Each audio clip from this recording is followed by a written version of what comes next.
अगर स्वरूपों को देखेंगे तो कैसे कैसे स्वरूप हैं देवियों के, यानी प्रत्यक्ष शरीर रूप में तो कोई देवी देखेंगे तो कोई नहीं मिलेगी। एक भी देवी ऐसे प्रत्यक्ष स्वरूप में माने पूर्ण रूप में कहीं नहीं मिलेगी। कहीं केवल नेत्र है, नयना देवी है, वो केवल नेत्रों से है। केवल कहीं सिर है, क्या नाम है उनका, चिंतपूर्णी। क्या नाम है, चिंतपूर्णी। उनका केवल छिन्न मुद्रिका ही है उनकी, मतलब केवल बाकी सारा शरीर नहीं है, केवल सिर ही है उनका। कहीं ज्वाला जी हैं, तो कहीं एक जो स्वरूप है उसकी स्थापना की गई है, जो पूर्ण रूप में दिखाई देता है, वो केवल बगलामुखी माता है, उनका पूर्ण रूप में दिखाई देता है। और उनके बारे में कहते हैं उनकी स्थापना पांडवों ने की थी।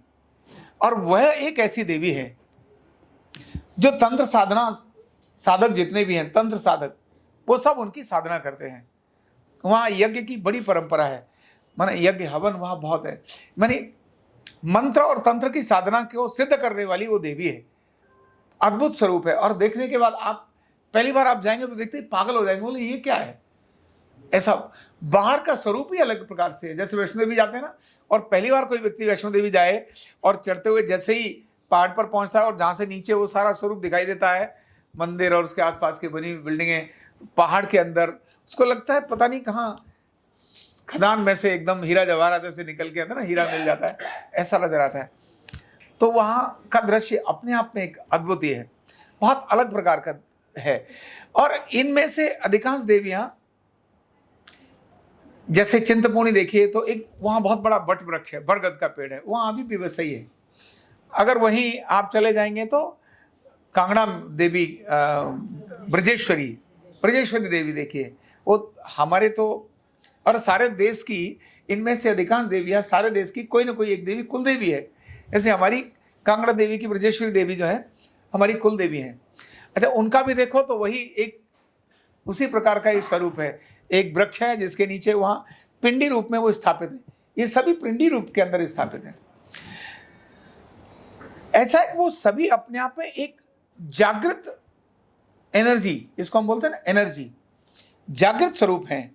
जैसे कहते हैं पारस किसी भी लोहे को स्पर्श करेगा तो क्या कर देगा, सोने में बदल देगा, क्योंकि पारस अपने आप में जागृत रूप है।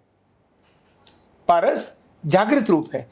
ऐसी देवियां क्या है, ये जागृत रूप हैं। ऐसे भगवान के जो स्वरूप हैं, आप चले जाइए भगवान शिव की साधना करने के लिए बनारस में, कौन सा स्वरूप है वहां, किनका है, शिव जी का, विश्वनाथ, काशी विश्वनाथ। अब वो अपने आप में जागृत स्वरूप है, माने जागृत स्वरूप है। भगवान कृष्ण के चले जाइए वृंदावन में, बांके बिहारी जी, ये क्या है, जागृत स्वरूप है। यानी वो जागृत किया था भगवान को, किसने जागृत किया था, हरिदास जी ने। जान पता है भगवान कृष्ण का जो वृंदावन का जो मंदिर है वो भगवान का जन्म स्थान नहीं है। हरिदास जी जो किनके गुरु थे, पता है किनके गुरु थे, तानसेन के। और तानसेन के बारे में सब जानते हैं कि तानसेन जब गाते थे बजाते थे तो दीपक जलना शुरू हो जाते थे। यानी सोचिए उनके गुरु हरिदास जी, और जब वो गाते थे बजाते थे भक्ति में लीन हो जाते थे तो पशु पक्षी सब आसपास आकर इकट्ठे होते थे। जैसे भगवान कृष्ण की बंसी जब बजती थी तो सब मोहित हो जाते थे। तो उन्होंने भगवान कृष्ण को अपनी साधना, अपनी आराधना से, अपनी भक्ति से प्रकट किया था। और जो प्रकट किया था वो प्रकट स्वरूप ही क्या है, क्या है, वृंदावन के बांके बिहारी जी हैं। और वो एक नहीं है, वहां आसपास 5 प्रकट स्वरूप हैं। राधारमन जी है, वल्लभ जी का भी, वल्लभ देव जी का मंदिर है। माने वहां अलग अलग जो स्वरूप हैं वो प्रकट स्वरूप हैं। और इसलिए दुनिया वहां आकर अपने को चार्ज करती है। क्या करती है, चार्ज करती है। तो ये चार्जिंग पॉइंट है, और इन चार्जिंग पॉइंट्स पर व्यक्ति को जरूर जाना चाहिए। आप जाते हैं, थोड़ी देर आप वहाँ साधना करते हैं, आप प्रार्थना करते हैं, आप हृदय की भावनाओं को प्रकट करते हैं। अगर आप जिस भाव से गए हैं वैसा ही मिलेगा। अगर आप केवल देशाटन करने के लिए गए, तीर्थाटन और देशाटन दोनों अलग अलग है। एक है देश भ्रमण करने के लिए जाना, उसको कहते हैं मैंने तो सारा देशाटन किया, देश घूमा है, और तीर्थाटन मतलब मैंने तीर्थों को देखा है। तो तीर्थों को जाते समय आप गंगा जी जाइए, केवल स्नान करना है तो उसके लिए चल भाई गंगा जी स्नान करते, तो कोई भी स्नान कर सकता है। लेकिन अगर आप भावना से जाएंगे कि मुझे गंगा का स्नान करना है, तो अगर आप वैसे भी स्नान करने तो लाभ तो मिलेगा, लेकिन आपके मन में अगर भावना है कौन सी, मुझे गंगा जी का स्नान करना है, तो भक्ति जब जुड़ जाती है तब शक्ति मिल जाती है।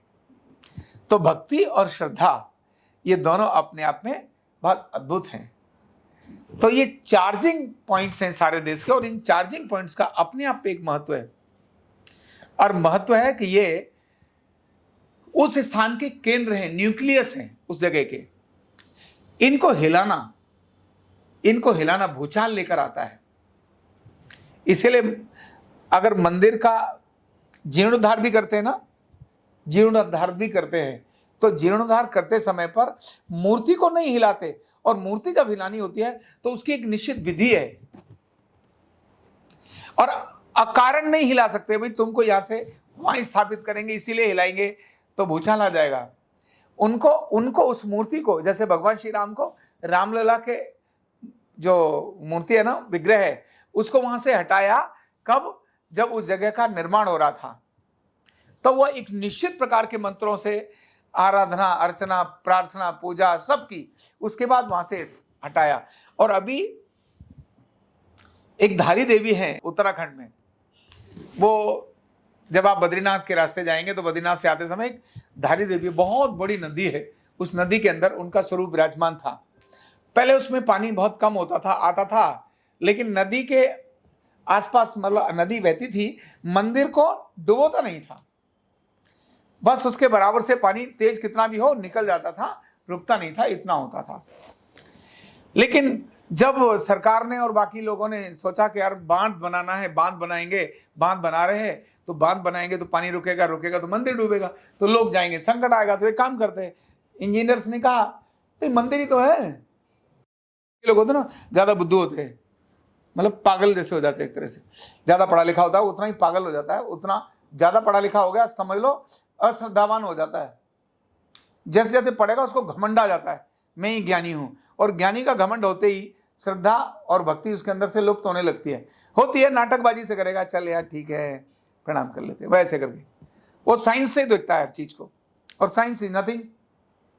तो उन्होंने उस मंदिर को, वहां से मूर्ति को उठाने के लिए योजना बना ली और निश्चित कर लिया, और दिन में 3 बजे मूर्ति को वहां से हटा दिया। जैसे ही मूर्ति हटाई, उत्तराखंड के लोग जानते हैं, जो उस समय पीछे विपदा आई थी ना, आज से कुछ साल पहले, चारों धाम के अंदर तूफान मच गया था, और इतनी तगड़ी बाढ़ आई थी कि सारा पहाड़ जो दरक गया था। केवल 3 बजे दिन में मूर्ति हटाई, और रात होते होते प्रलय आ गई। क्षमा याचना की, सब कुछ किया, फिर से मूर्ति को उसी जगह स्थापित किया, और स्थापित करने के लिए भी, क्योंकि वो नदी तो पानी से भर गई, ड्रिल किया, पानी इतना था, पानी ऊपर आ गया था, बहुत पानी ऊपर आ गया था, आसपास की सारी जगह तोड़ दी थी, बांध तोड़ दिया था, टनल तोड़ दी थी, पानी इतना भयंकर चला था, और कोई बारिश के दिन नहीं थे। सबसे बड़ी बात है, अगर तो बारिश तो समझ में आती है, बारिश के दिन नहीं थे जिन दिनों में तूफान आया। समझ आ गया कि देवी को यहाँ से हिलाया, क्या हुआ जब आया तो अच्छा, देवी को यहाँ से हिलाया।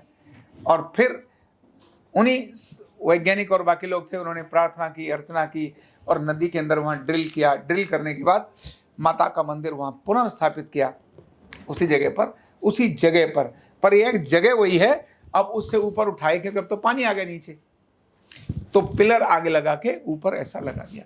तो ये शक्ति के केंद्र होते हैं, ये शक्ति चार्ज करते हैं। जब वो इसको हिलाते हैं तो ये क्या बचा देते हैं, तूफान बचा देते हैं। ऐसी अद्भुत चीजों के कारण से हमारा देश अद्भुत है, और हम और हम अद्भुत हैं, इसीलिए हम अद्भुत हैं।